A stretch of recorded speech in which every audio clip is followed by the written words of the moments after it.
Chers amis, on reprend nos travaux avec un début d'après-midi sur le numérique. Le thème choisi porte sur le développement des usages du numérique dans le processus de décision publique. Je lisais ce matin un article indiquant que le Royaume-Uni, qui, comme chacun sait, sort de l'Union européenne et donc appliquera différemment le RGPD, a décidé que, on pourrait avoir désormais des décisions produites à partir de l'intelligence artificielle sans contrôle d'une personne humaine derrière. Donc, on voit qu'il y a des enjeux pour le droit administratif et les libertés fondamentales tout à fait majeurs.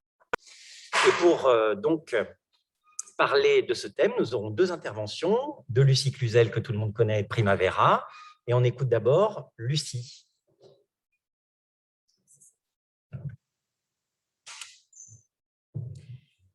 Eh bien, bonjour à tous. Merci, un grand merci aux deux organisateurs de ce colloque pour leur initiative qui nous permet de nous réunir. C'est vraiment une très belle idée. Alors, ce matin, on a interrogé le recours à de nouveaux acteurs qui transforment l'État dans l'action publique. Cet après-midi, on va interroger le recours à la machine, finalement. Je ne sais pas si on peut parler de nouveaux acteurs, de nouvel acteur, mais c'est ce que l'on va interroger. Alors, moi, je vais m'intéresser à la transformation de l'État par l'utilisation de l'intelligence artificielle, donc par les autorités administratives. On va parler de l'intelligence artificielle administrative, où pour éviter d'avoir à entrer dans le débat entre intelligence ou pas, on va parler d'algorithmes publics plutôt, c'est-à-dire d'algorithmes qui sont utilisés par les acteurs publics pour prendre des décisions. Parce que ce fait-là est assez consensuel. Le fait est que les administrations, un peu partout dans le monde, utilisent de plus en plus des algorithmes pour prendre des décisions. Dans cette introduction, je voudrais simplement montrer d'abord l'ampleur du phénomène, du recours donc aux algorithmes, mais aussi expliquer la particularité de ces algorithmes publics pour bien mettre en évidence l'importance de les rendre aussi visibles et transparents que possible. Alors d'abord, un point sur l'essor des algorithmes publics. Il serait évidemment vain ici de vouloir dresser un panorama exhaustif de tous les algorithmes utilisés par les administrations. Il y en a vraiment beaucoup. On ne les connaît évidemment pas tous. On peut s'appuyer sur un rapport qui a été présenté par Philippe Alston, qui est rapporteur spécial des Nations Unies pour l'extrême pauvreté et les droits humains en 2019 sur l'État-providence digitale. Il met en évidence les 5 fonctions des algorithmes publics et j'aimerais m'appuyer dessus pour livrer une sorte de cartographie assez claire, je trouve, des algorithmes publics. Il y a 5 fonctions, dit-il. Une première fonction des algorithmes publics qui est de vérifier l'identité des citoyens. En France, sur ce terrain, on n'est pas très en avance, finalement. Si on prend exemple, si on regarde du côté de Singapour, par exemple, qui a mis en place un système de reconnaissance faciale pour l'accès à l'ensemble de ces services publics. Bon, chez nous, on a Alicem, qui a été validé par le Conseil d'État, Alicem, mais qui est finalement facultatif. Première catégorie, donc, l'identité des citoyens, la vérification de l'identité des citoyens. La deuxième fonction, c'est la condition de l'accès aux droits, c'est-à-dire l'accès aux droits aux services publics. Et ces algorithmes-là prolifèrent vraiment. Pour le coup, on peut citer par exemple l'utilisation d'algorithmes pour l'attribution des aides sociales, pour le RSA par exemple, ou alors celui que nous connaissons tous, Parcoursup, qui permet d'affecter donc les étudiants dans les établissements d'enseignement supérieur. Encore un exemple, DataJust. DataJust, c'est un algorithme qui vise à l'élaboration d'un référentiel d'indemnisation des préjudices corporels et qui donc va être de plus en plus utilisé par les juridictions. Il y a une troisième catégorie d'algorithmes publics, c'est ceux qui permettent d'identifier les fraudes. La fraude sociale, la fraude fiscale, ça, ce sont des algorithmes qui sont également très développés parce qu'ils permettent d'économiser de l'argent à l'État. En France, donc, il y a un algorithme, par exemple, depuis 2013, hein, c'est déjà assez vieux, qui est expérimenté, enfin, qui est maintenant développé par l'administration fiscale. C'est l'algorithme ciblage de la fraude et valorisation des requêtes. Donc, le but, c'est d'utiliser l'intelligence artificielle pour lutter contre la fraude. Et la loi de finances pour 2020 a même autorisé l'administration fiscale à permettre donc le contrôle fiscal, à permettre que le contrôle fiscal s'appuie sur des techniques de data mining qui permettent même d'aller fouiller les réseaux sociaux, on en a beaucoup entendu parler, pour mieux identifier les fraudeurs. Il y a le même type d'algorithme en matière de lutte contre la fraude sociale. Quatrième catégorie, ce sont les algorithmes qui permettent d'identifier les risques. Risques sanitaires, bien sûr, qui a justifié la mise en place d'applications de traçage. Sans aucun lien, le risque d'illégalité, c'est pour mieux identifier les actes qui doivent être soumis au contrôle de légalité du préfet. Risque sécuritaire aussi, bien sûr, avec l'essor des safe cities qui mettent en place donc, des techniques de police prédictive, comme on en a beaucoup entendu parler. Cinquième catégorie, enfin, qui est constituée des algorithmes qui permettent de communiquer avec les administrés et qui conduisent à la fermeture des guichets. Aux Pays-Bas, il y a certaines mairies qui ont été fermées. En France, comme vous le savez, les expériences se multiplient. Il y a même des chatbots qui prennent la place des agents. On parle du chatbot Noah, nous orienter dans l'administration, qui répond donc aux questions qui sont liées à la création d'entreprises, par exemple. Le plan Action publique 2022 vise à dématérialiser totalement les démarches administratives, consacre bien sûr cette logique de remplacer l'humain par la technique. Donc voilà un bref panorama des algorithmes qui sont utilisés, et il y en a beaucoup. Qu'est-ce que ces algorithmes ont de particulier? Ils sont publics, c'est-à-dire qu'ils sont utilisés par les autorités administratives, ils interviennent dans la prise de la décision publique. Peut-être pour prendre des décisions individuelles qui visent une personne en particulier, je pense bien sûr à Parcoursup. Ces décisions ont ceci de particulier qu'elles ont un caractère exécutoire. Contrairement aux actes de droit privé, elles ont un caractère exécutoire, c'est-à-dire qu'elles modifient dès leur entrée en vigueur l'ordre juridique, donc en conférant des droits, des obligations aux administrés. Donc elles sont très différentes des actes de droit privé. Et l'algorithme peut aussi être utilisé pour adopter des actes réglementaires, des arrêtés, des décrets qui peuvent avoir des effets collectifs non négligeables, comme l'a souligné la CNIL dès 2017. Par exemple, l'algorithme détecteur du port du masque dans les transports publics a été autorisé par décret. Eh bien, il ne vise pas à prendre des décisions individuelles, mais c'est plutôt un acte réglementaire dont il s'agit. Et c'est précisément en raison de ces spécificités de l'algorithme public que des règles de transparence se sont très vite imposées à ces algorithmes publics. Bien sûr, la transparence, on le sait, irrigue tous les domaines de l'action publique maintenant, le droit des marchés publics, le droit de la fonction publique, la vie politique, tout doit être parfaitement transparent pour restaurer la confiance des citoyens. Avant cela, avant cette espèce de mouvement de fond sur la transparence, le thème a été central dans les réformes administratives de la fin des années 70, qui imposaient de communiquer les actes administratifs et de les motiver. Et comme les algorithmes participent de l'élaboration de la décision publique, il a semblé naturel de leur appliquer ces règles de transparence.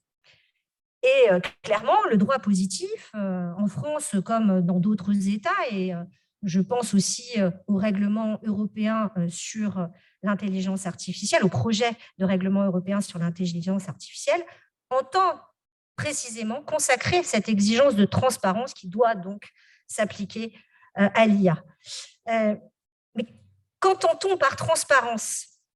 Alors, il y a un article publié en 2019 dans Nature Machine Intelligence qui permet à certains chercheurs de dresser un panorama de la littérature sur les enjeux éthiques de l'utilisation de l'IA dans le monde. Et la transparence, effectivement, y est centrale. Et dans l'ensemble des textes examinés, elle signifie la communication, l'ouverture et l'explicabilité. Donc, communication, ouverture, explicabilité. Je pense qu'on peut y ajouter, je ne suis pas la seule d'ailleurs à le penser, la maîtrise en fait de l'algorithme, parce que sans maîtrise, on ne peut pas expliquer. La question qui se pose, c'est de savoir dans quelle mesure on peut imposer des exigences de transparence à l'intelligence artificielle dans la prise de la décision publique. On a pu démontrer que le numérique était un vecteur de transparence lui-même, par exemple avec l'ouverture des données publiques. Mais il peut aussi générer de l'opacité. Et en plus, tenter de faire la lumière sur les algorithmes publics peut s'avérer en réalité contre-productif. C'est ce que je voudrais expliquer. Je voudrais d'abord donc montrer les vertus de la transparence de l'IA et ensuite exposer les défis que ce mouvement qui vise à l'instaurer rencontre. D'abord, un point sur les vertus de la transparence de l'IA. La transparence a de multiples vertus. On peut identifier des enjeux démocratiques, juridiques et économiques. Ces enjeux sont, si je puis dire, encodés dans le droit. Donc, 2 points que je voudrais voir à ce sujet. Les enjeux sont en effet de plusieurs ordres. Ils sont naturellement démocratiques.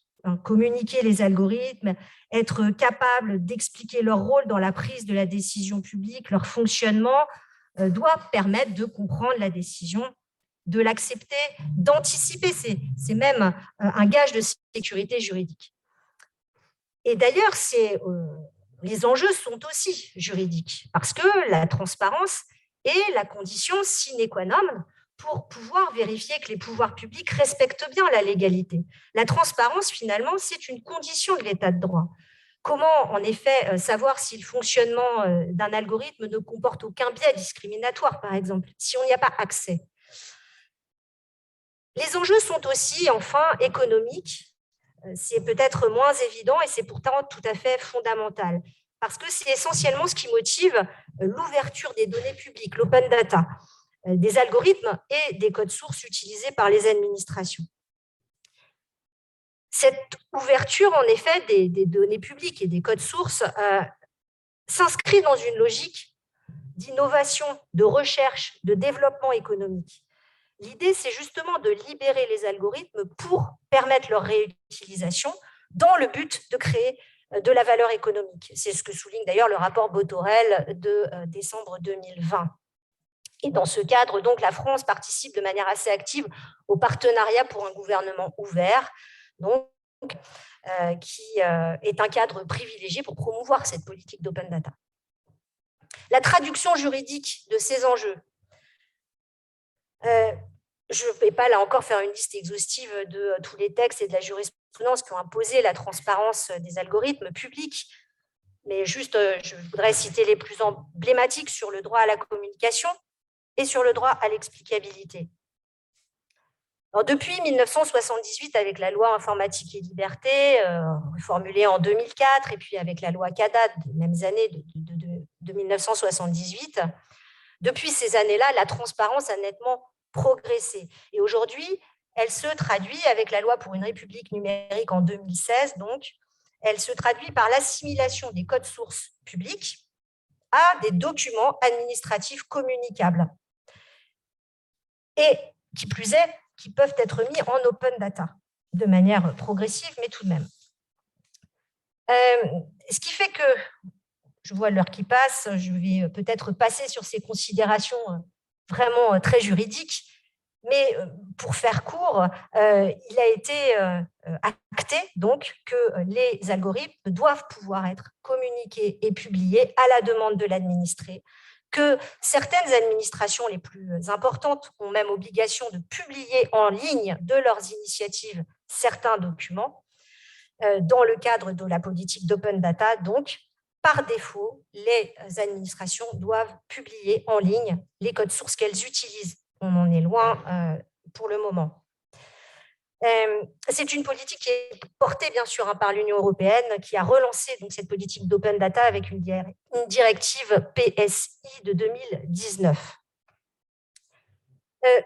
Donc, pour la communication, il y a beaucoup de textes. Pour l'explicabilité des algorithmes, c'est une exigence qui, finalement, peut être rattachée à la motivation des actes administratifs. Et le législateur, c'était une loi de 2018 sur la protection des données personnelles, le législateur a imposé au aux responsables de traitement de maîtriser l'algorithme et ses évolutions pour pouvoir justement expliquer en détail et sous une forme intelligible à la personne concernée la manière dont le traitement a été mis en œuvre à son égard. Le Conseil constitutionnel à ce sujet, donc en 2020, a même veillé à ce que le législateur interdise l'adoption de décisions administratives individuelles exclusivement fondées sur un algorithme auto-apprenant. Parce que ces algorithmes-là, eh bien, on n'arrive pas justement à en expliquer le fonctionnement, ni l'administration, ni les concepteurs qui sont à leur initiative. Donc, la décision ne peut être entièrement automatisée, pour le dire autrement, que si l'administration peut en expliquer le fonctionnement. En principe, donc, par exemple, l'algorithme fiscal dont j'ai parlé, qui fonctionne sur la base de techniques d'algorithmes auto-apprenants, de data mining, eh bien, ne peuvent conduire, l'utilisation de cet algorithme ne peut conduire à l'adoption d'une décision entièrement automatisée parce que la décision de contrôler doit revenir aux agents.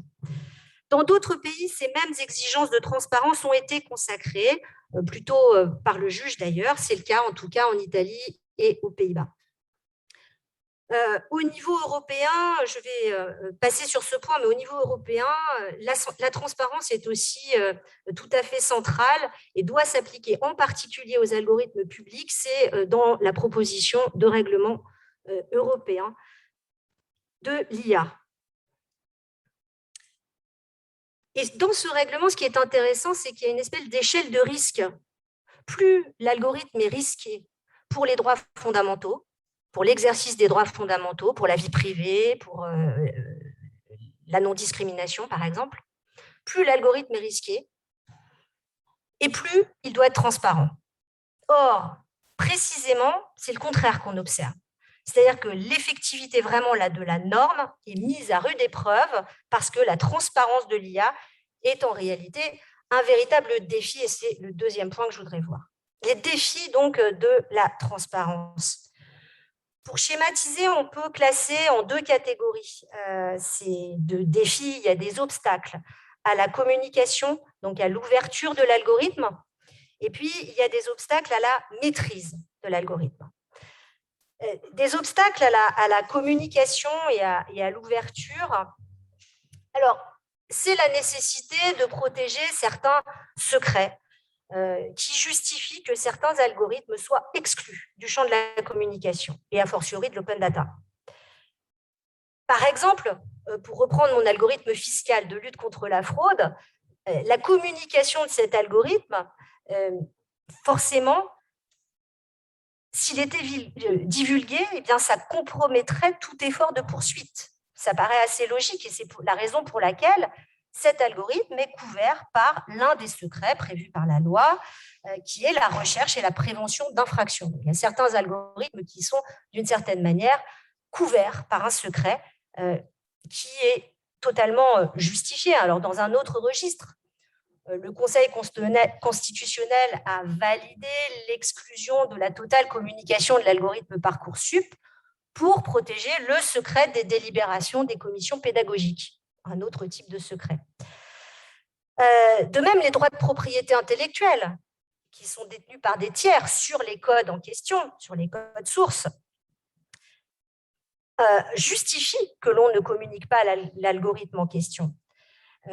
Aux États-Unis, il y a une affaire qui a fait grand bruit, qui a été tranchée par la Cour suprême du Wisconsin en 2016, qui s'appelle l'affaire State contre Loomis, à propos d'un algorithme Compass. Cet algorithme, il est utilisé dans le système pénal américain pour calculer le risque de récidive des détenus et du coup décider ou non de leur libération. Cet algorithme, il est conçu, il est détenu par une société privée qui s'appelle la société Northpoint, qui est développeur de l'algorithme. Et cette société a refusé de dévoiler la logique interne de son algorithme en opposant le secret industriel. Eh bien, alors qu'on pouvait se dire que quand même connaître le fonctionnement de l'algorithme, ça aurait permis d'équilibrer les droits de la défense, d'avoir un droit à un procès équitable, le juge, lui, a considéré, de manière, de mon point de vue, mais je ne suis pas la seule, fort discutable, que l'inaccessibilité de cet algorithme n'invalidait pas la décision parce que le logiciel n'était qu'une aide à la décision, je reviendrai sur ce point ensuite, une aide à la décision qui est finalement fondée sur d'autres éléments. Quels sont enfin les obstacles à la maîtrise de l'algorithme? Comment s'assurer, pour reprendre les termes de la CNIL, comment s'assurer que l'ordre garde la main et puisse expliquer le fonctionnement de l'algorithme? Il y a, à mon avis, deux illusions. Il y a l'illusion de la supervision et l'illusion de l'explicabilité. L'illusion de la supervision, d'abord, en France, le Conseil constitutionnel a considéré que l'autorisation qui a été donnée à l'administration de prendre des décisions individuelles exclusivement fondées sur un algorithme ne correspondait pas à un abandon de compétences, à un abandon du pouvoir réglementaire, parce que les règles et les critères de l'algorithme avaient été précisément paramétrés à l'avance par l'administration. Mais est-ce que l'autorité administrative est vraiment à même de contrôler l'algorithme? Au stade de la conception, d'abord, la traduction des règles juridiques en ligne de code peut générer certains décalages. Je pense que tu seras d'accord avec moi sur ce point, Primavera, d'autant que l'autorité administrative qui va manier le logiciel n'est pas toujours maîtresse de sa conception, loin s'en faut. Au stade de la mise en œuvre, même chose, la question de la maîtrise de l'évolution de l'algorithme se pose. Et il y a certains juges qui ont sanctionné ce défaut de supervision, de contrôle. Dans une décision de la Cour de district de l'Idaho, Armstrong, de 2016, les juges ont par exemple considéré que l'administration qui se repose de manière aveugle sur l'algorithme n'est pas capable du coup de prendre une décision maîtrisée, contrôlée, et que par conséquent, elle prenait des décisions arbitraires violant le due process. Les juges italiens ont décidé la même chose concernant un algorithme gérant la mobilité des enseignants. Et puis, la maîtrise est évidemment encore plus compliquée à atteindre. La supervision est encore plus compliquée à atteindre quand on parle d'algorithmes auto-apprenants, évidemment, puisque précisément, on ne peut pas en expliquer le fonctionnement. Et c'est aussi donc une illusion quant à l'explicabilité. Est-ce que ce n'est pas illusoire de vouloir expliquer l'algorithme, le fonctionnement de l'algorithme, alors qu'il ne repose pas sur une logique causale qui caractérise traditionnellement la décision, la prise de la décision administrative, mais qui repose sur des corrélations de données qui sont très complexes? Comment rendre l'algorithme intelligible aux administrés dans ces conditions? Bon, d'abord, comme je l'ai dit, la conception même de l'algorithme échappe largement aux commanditaires, mais quand les programmeurs sont chargés de traduire le raisonnement administratif en ligne de code, il y a ensuite une retraduction en langage humain pour l'autorité administrative qui peut être extrêmement fastidieuse et extrêmement complexe. Et comme je l'ai dit, évidemment, la chose est encore plus vraie pour les algorithmes auto-apprenants. Alors, certaines juridictions, là encore, des juridictions étrangères, n'hésitent pas à sanctionner l'incapacité de l'administration à expliciter le fonctionnement de l'algorithme. C'est le cas du juge néerlandais qui, en 2020, c'est le tribunal de district de La Haye, a décidé à propos d'un algorithme de lutte contre la fraude aux prestations sociales, un algorithme Siri, il a décidé que lui-même n'était pas en capacité de réaliser son contrôle parce qu'on ne lui avait pas transmis et expliqué, a fortiori, l'algorithme. Et donc, il ne pouvait pas contrôler l'équilibre entre la lutte contre la fraude et certaines libertés fondamentales comme le respect de la vie privée ou encore l'interdiction de discriminer. Voilà. Alors, pour conclure, je dirais que le déploiement de l'IA dans l'administration n'est pas accompagné pour l'heure d'un contrôle administratif, juridictionnel, démocratique suffisant, et ça fragilise l'état de droit. Toute la difficulté, c'est donc de trouver le juste équilibre entre l'automatisation qui doit permettre de gagner du temps, de réduire les coûts, et puis la transparence qui, en réintroduisant l'humain dans le processus, annihile les bénéfices finalement de l'IA. Alors, je pense qu'il est possible de mettre en place un système d'évaluation des incidences des algorithmes sur les décisions administratives, une sorte d'audit à tous les stades du déploiement de l'outil, comme le fait le Canada, c'est une directive de 2019, et puis d'en rendre compte aux citoyens parce que la transformation de l'État par le numérique ne doit pas conduire à oublier l'humain, le citoyen. Voilà, je vous remercie.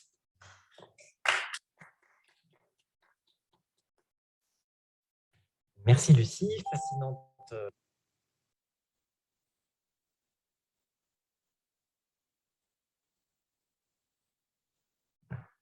Par l'histoire des droits de propriété intellectuelle dans l'action administrative. Aux États-Unis, effectivement, ils ont plein de problèmes là-dessus. Et je passe la parole tout de suite à Primavera pour son exposé. Ouais, donc mon exposé, c'est peut-être l'autre côté des questions de transparence. Donc, mon exposé, c'est sur l'utilisation de la blockchain. Et justement, donc, la blockchain, en quoi il peut participer, alors que c'est aussi un logiciel. Mais étant donné les caractéristiques de la blockchain, en fait, c'est un outil qui permet d'améliorer, en tout cas, ou de fournir plus de transparence dans les administrations ou dans les institutions qui vont l'adopter. Donc, je vais passer sur l'introduction de la blockchain parce que je pense que tout le monde connaît. Et donc, l'idée, c'est la blockchain, c'est cette technologie qu'on appelle trustless. Donc, c'est une technologie qui a vocation à éliminer le besoin de confiance. Et donc, l'idée, c'est que on ne veut plus faire confiance à des institutions ou des banques dans le cas des crypto-monnaies. Par contre, on veut avoir la possibilité toujours de vérifier. Okay, et donc, on se déplace d'une situation où il y a justement cette opacité, puisqu'on ne sait pas du tout comment fonctionnent internement les logiciels ou tout simplement les opérations de ces institutions, pour avoir un système où on peut observer et on peut vérifier toutes les opérations, les transactions qui sont effectuées sur ce registre décentralisé, sans que l'institution elle-même puisse aller modifier, manipuler, effacer les données qui ont été inscrites. Et donc, on se déplace de ce système donc, de confiance vers un système où, tant qu'en tout cas, on arrive à faire confiance au fonctionnement technologique de cette infrastructure, alors on a besoin de ne faire confiance à aucun acteur, ni les acteurs avec qui on est en train d'interagir, ni les opérateurs intermédiaires qui, normalement, s'occupent de médier cette confiance. Et donc, il y a la blockchain, à l'origine, était développée justement comme cette technologie qui a vocation à éliminer la confiance, essentiellement justement pour s'échapper des institutions existantes, notamment les institutions financières.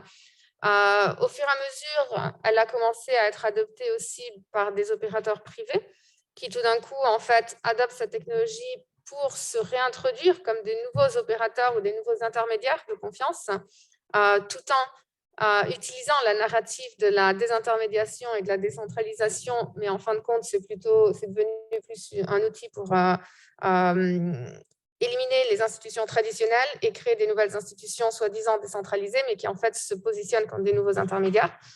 Et après, l'aspect le plus intéressant, en tout cas pour ce colloque, c'est lorsque la blockchain commence à être adoptée par les institutions elles-mêmes, donc par les institutions publiques. Et dans ce cas, l'objectif, ce n'est plus de désintermédier, ce n'est plus non plus de réintermédier avec un autre acteur, mais c'est plutôt une question de comment est-ce qu'on peut créer ou récupérer la confiance des citoyens ou des utilisateurs qui a été relativement érodée au fur des années parce qu'on a vu justement, donc on voit qu'il s'agit des banques, qu'il s'agit des opérateurs en ligne, etc., que ça devient de plus en plus difficile de faire confiance à ces algorithmes ou à ces opérateurs qui peuvent manipuler les systèmes informatiques. Et donc, l'idée de l'adoption de la blockchain au sein des institutions qui sont de nature publique, c'est augmenter la transparence et la prédictabilité, l'accountability en anglais, qui n'a pas de traduction. Et donc, c'est utiliser les garanties technologiques que nous fournissent la blockchain afin d'obtenir donc certains avantages qui sont notamment vers la transparence et l'automation, mais c'est une automation contrôlée. C'est une automation prédéfinie et déterministe. Et donc, à différence des systèmes de l'IA où justement il y a ce problème qu'on automatise, mais on automatise en perdant la capacité de comprendre comment le système fonctionne et donc en perdant la possibilité de scrutiniser les opérations. Dans le cas d'une blockchain, au contraire, toute transaction est enregistrée de façon immuable et incorruptible sur ce registre décentralisé. Et donc, on a une visibilité parfaite de qu'est-ce qui a été exécuté. Et donc, l'idée, c'est de passer donc, justement d'une modalité où, dès lors qu'il y a une autorité de confiance, on est obligé de faire confiance à cette autorité et donc on va créer tous des systèmes de réglementation, la régulation qui sert justement à s'assurer que ces autorités de confiance, on peut effectivement leur faire confiance parce qu'elles sont surveillées, parce qu'elles sont contrôlées. Et en adoptant donc cette technologie, on peut augmenter, l'idée c'est pas d'éliminer complètement la confiance, mais c'est d'augmenter la transparence et la prédictabilité de façon à ce qu'on fait toujours confiance à ces institutions, mais on n'a plus besoin de faire confiance de 0 à 100. On va pouvoir faire confiance de 0 à 40. Et les 60% restants, en fait, ce sont des prérogatives technologiques. Et donc, il n'y a plus de possibilité pour l'institution elle-même de ne pas respecter les règles qui ont été codifiées au sein de ce système. Et ces règles, elles sont parfaitement visibles. Elles ne sont évidemment pas autant sophistiquées que les systèmes de l'IA, puisqu'il n'y a pas les systèmes d'algorithmes auto-apprenants. Mais elles sont très claires, elles sont extrêmement précises, et donc on sait exactement s'il y a cette condition, alors il y a une autre transaction qui va être générée. Et donc, la raison pour cette augmentation donc, de transparence et de prédictabilité, c'est premièrement donc, tout simplement les maths, c'est-à-dire que la blockchain est construite d'une façon qu'il est mathématiquement impossible de modifier les informations. Et donc, ça crée des avantages assez intéressants, surtout dans le cas des audits. Et ensuite, donc, le fait que tout le code, il est open source et que donc, chaque personne peut vérifier. Évidemment, il faut être capable de comprendre le code informatique. Mais en tout cas, s'il y a une personne qui arrive à comprendre ce code informatique, elle peut vérifier qu'effectivement, ça fonctionne d'une certaine manière. Et en fait, c'est très clair. C'est très clair pour une personne qui sait coder. Et donc, dans ce cas, ça se distingue énormément donc, des systèmes d'IA, notamment les systèmes de machine learning. Et donc, il y a deux avantages fondamentaux que la blockchain fournit dans ce contexte de confiance. Premièrement, c'est tout ce qui touche donc, à l'attribution des événements. Donc, on peut vérifier à tout moment qui a effectué quelle transaction et à quel moment. Et une personne qui a effectué cette transaction ne peut pas renier, ne peut pas prétendre ne pas l'avoir faite, puisque une fois qu'elle a été enregistrée sur la blockchain, tout le monde peut voir que cette transaction a été signée et donc effectuée par cet opérateur. Et on ne peut pas dénier que cette transaction existe puisqu'elle est sur la blockchain et personne ne peut unilatéralement modifier ou enlever cette transaction. Et deuxièmement, il y a la possibilité donc, de l'automation et donc de créer des systèmes donc, de logiciels automatisés qui s'appellent smart contracts, qui permet donc de spécifier qu'une condition va comporter une transaction. Et ça, donc, à différence des logiciels traditionnels où l'opérateur pourrait potentiellement stopper l'exécution du logiciel ou modifier les opérations internes du logiciel sans que personne ne puisse s'en rendre compte, ça, ce n'est pas possible, ça ne peut pas s'effectuer sur une blockchain. Et donc, en termes d'avantages, donc, notamment pour les institutions publiques, donc, il y a vraiment cette question de maintenir l'intégrité des données. Donc, si on veut, donc c'est une optique transversale par rapport à l'open data, puisque l'open data, c'est fournir une accessibilité des données. Là, ce n'est pas nécessairement la question de... Enfin, on peut utiliser la blockchain pour enregistrer les données en tant que telles, mais la vraie valeur de la blockchain, c'est la possibilité de prouver que les données n'ont pas été modifiées. C'est-à-dire que ça devient possible d'enregistrer non pas les données en tant que telles, mais une empreinte numérique d'un jeu de données qui va être enregistré et signé sur la blockchain par un opérateur. Et donc ensuite, dans un temps futur, il est possible de vérifier en observant le jeu de données que effectivement ce jeu de données correspond exactement à celui qui a été enregistré à ce moment-là. Et donc même l'institution qui gère cette base de données ne peut pas l'avoir modifiée entre-temps. Et donc, ça comporte une protection contre la manipulation aussi bien en interne qu'en externe. Donc, si quelqu'un voulait s'introduire dans la base de données et la modifier à l'insu de l'institution, ça pourrait être détecté. Et donc, on a notamment l'Estonie, évidemment, qui a été la première à innover dans ce sens-là et qui a créé des partenariats donc, avec des boîtes privées qui s'occupent donc de façon récurrente à récupérer toutes les données les plus sensibles du gouvernement et qui ne vont pas les enregistrer sur la blockchain parce que sinon elles deviendraient accessibles à tout le monde, mais qui va enregistrer cette empreinte numérique et donc pour s'assurer que d'un côté, ces données ne sont pas manipulées par l'État lui-même, mais deuxièmement, que s'il y avait un hacker qui s'infiltrait dans le système, immédiatement, on pourrait se rendre compte qu'il y a eu une interférence. Deuxièmement, donc, il y a pour tout ce qui touche aux actes notariés, donc la possibilité d'enregistrer, et encore une fois, on ne va pas enregistrer le document lui-même dans la blockchain, puisqu'il y a quand même des systèmes de confidentialité qui rentrent en jeu, mais on va tout simplement enregistrer cette preuve, donc cette empreinte numérique, et qui fait effet de preuve que ces deux parties qui ont signé cette transaction qui incorpore uniquement l'empreinte numérique du fichier ont bien accepté de rentrer dans une transaction ou en tout cas été à connaissance de ce document, etc. Et donc, encore une fois, on a plusieurs exemples de pays qui ont expérimenté avec ces technologies. On a encore une fois l'Estonie qui a fait un partenariat avec une organisation qui s'occupe de la blockchain pour fournir des systèmes de notarisation à tous les résidents électroniques. Ensuite, on a eu pas mal d'expérimentations avec les cadastres fonciers. Donc, on a eu plusieurs pays, encore une fois l'Estonie, mais aussi les pays d'Afrique, la Suède, la Géorgie, etc., qui ont utilisé la blockchain pour enregistrer toutes les transactions qui se font sur le cadastre foncier comme une forme de backup. Donc, le cadastre foncier existe quand même, le cadastre foncier en papier, mais d'enregistrer toutes les transactions aussi sur une blockchain de façon à ce que s'il y a une divergence entre les deux, on sait qu'en fait, puisque la version blockchain ne pouvait pas être manipulée, c'est probablement la version papier qui a eu un défaut.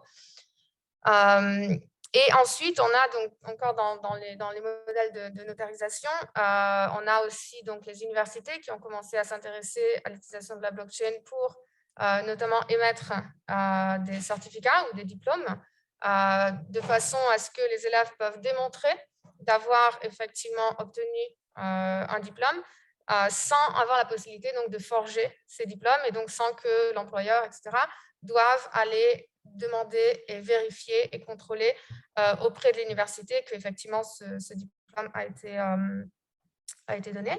Et enfin, il y a aussi pas mal d'applications qui émergent, donc c'est moins d'un point de vue des institutions publiques, mais plutôt au niveau international, donc pour s'assurer, pour augmenter la transparence et la vérifiabilité au sein des chaînes d'approvisionnement.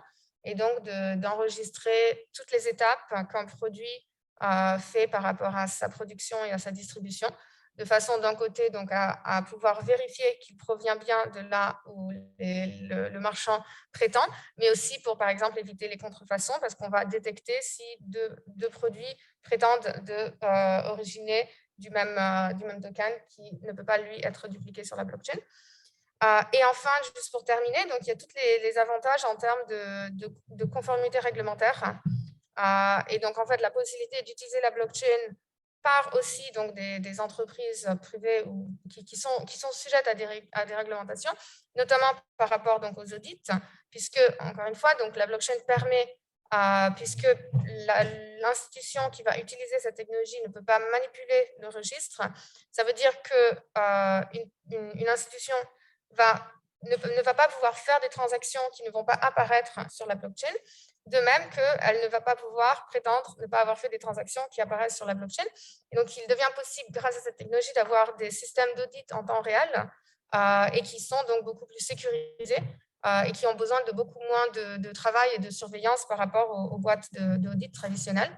On peut avoir aussi les systèmes de reporting automatisés, donc d'enregistrer chaque étape de plusieurs opérations sur la blockchain et donc d'utiliser ça comme une preuve fiable de comment est-ce que les opérations ont été exécutées en interne. Et enfin, cette garantie d'exécution, donc en s'appuyant sur les logiciels des smart contracts, la possibilité donc de ne plus avoir besoin de s'assurer que cette institution va effectivement effectuer une transaction lorsqu'elle a contractuellement accepté de le faire, mais tout simplement de codifier ça directement dans une infrastructure technique de façon à ce que l'institution le veuille ou pas, cette transaction va s'exécuter lorsque les conditions sont remplies. Et donc ça, c'est un peu tous les avantages donc, en termes de transparence qui se distinguent assez radicalement des problématiques, en tout cas de l'IA. Évidemment, la blockchain, ce n'est pas non plus cette solution magique, puisque en fait, toutes ces garanties technologiques que j'ai décrites, elles existent uniquement parce qu'il y a quand même une forme de confiance. C'est une forme de confiance qui n'est plus au niveau donc, des institutions qui adoptent la technologie, mais c'est une forme de confiance qui existe à un niveau sous-jacent, au niveau donc de comment la gouvernance de cette technologie est faite. Et ici, encore une fois, en contraste avec l'IA, la gouvernance de la blockchain ne se fait pas par les systèmes traditionnels réglementaires où on aura des systèmes d'audit et de supervision, mais ça se fait plutôt par le bas, c'est-à-dire que ce sont tous les acteurs, les mineurs, etc., donc tous les acteurs qui participent aux opérations et à la gestion du réseau, qui vont aussi donc pouvoir potentiellement intervenir, même si bien sûr c'est difficile parce que le système a été conçu pour rendre extrêmement compliqué toute altération et toute corruption du système, mais on ne peut pas vraiment parler donc d'une inexistence, d'une élimination complète de la confiance et d'une inexistence de la gouvernance. C'est juste qu'il faut aller identifier quels sont les nouveaux acteurs qui rentrent en jeu et en fait la régulation doit porter sur les opérations de ces acteurs-là plutôt que donc on n'a plus besoin de autant de couches de supervision et de régulation au niveau de l'institution, mais par contre, on doit s'assurer que le fonctionnement de la blockchain fonctionne bien comme prévu, et donc il va falloir réguler la couche sous-jacente, qui sont donc les opérateurs du réseau. Voilà.